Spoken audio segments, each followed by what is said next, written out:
Zany fahitako ny raha-pirenena amin'izao fotoana zao dia le rafitra demokrasia mihitsy mahatonga ny rehetrarehetra iny.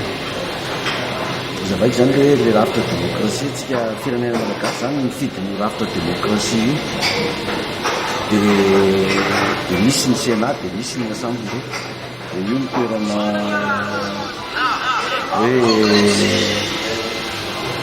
lapan'ny demokrasia.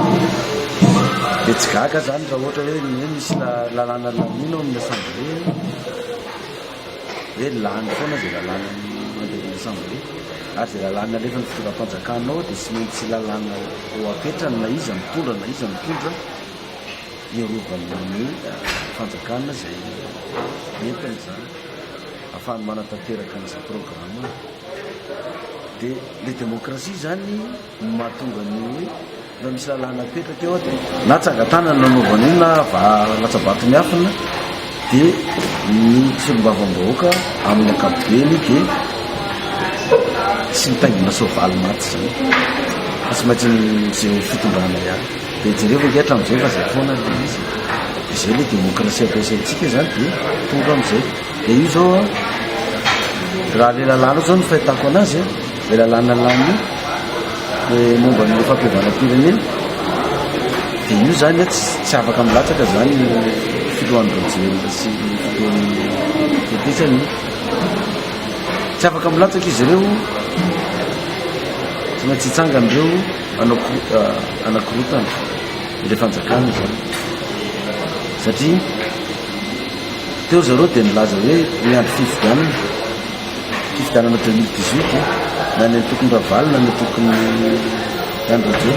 Fa rehefa tsy afaka milatsaka io izy tsy miandro 2018 tsondra izy, tsy miandro ndray io.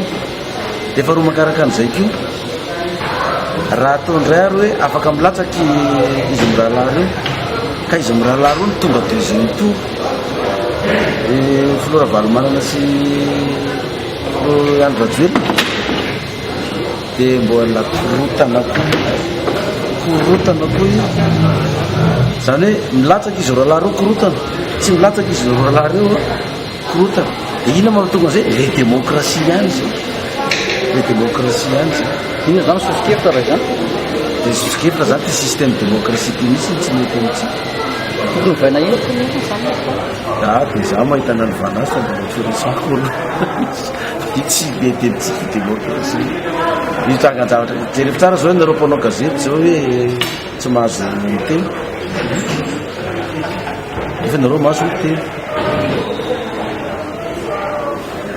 Aiza zao nareo mpanao gazety tsy mba afaka miteny, afaka miteny zay tenenina daholo ny mpanao gazety, fa moindre moment hoe hitan'ny zareo fa tena manotona azy na tena manivaiva sy manevatevana azy dia ampiariny io lalàna io. Fa raha hitan'ny hoe mbola miteny amin'ny fahalalàna fotsiny mpanao gazety tsy mihetsika tsy mihetsika lalàna io zany lalàna atao ampitandremana.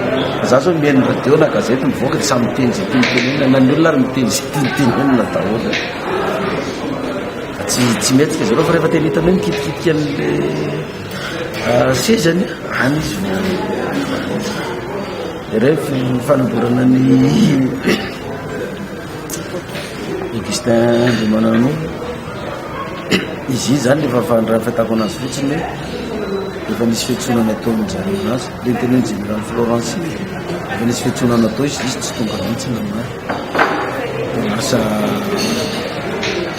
lasa miendrika ohatran'ireny zany misy amborana anazy satria raha tonga dia dina malomelo izy mety tsy ohatran'ireny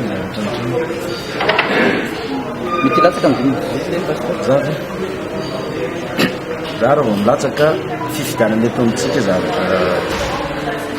tsisy matoky fifidianana eto zany zany ke dia gaga hoe latsaka daholo le kandida nefa mbola mitabataba hoe lalam-pifidianana amboary ny lalam-pifidianana tsy miova sisy nefa ianao ilatsaka marary fotsiny eo fa io na izy latsaka eo communauté internationale fa manana ny eritreretiny apetrany dia io mbola demokrasia ihany zay le demokrasia dia fifidianana natao ny demokrasia nefa le fifidianana ny demokrasia ty amitsika tsy mbola misy fifidianana marina zany eraka fotsiny ianao raha ilatsaka ao raha ohatra ka tsy efa kandida mieritreretiny zareo jeny tsy latsako fa za miamandry apetraka atainaty apetraka rehefa tonga fitafipetrahako de mba mbola findamina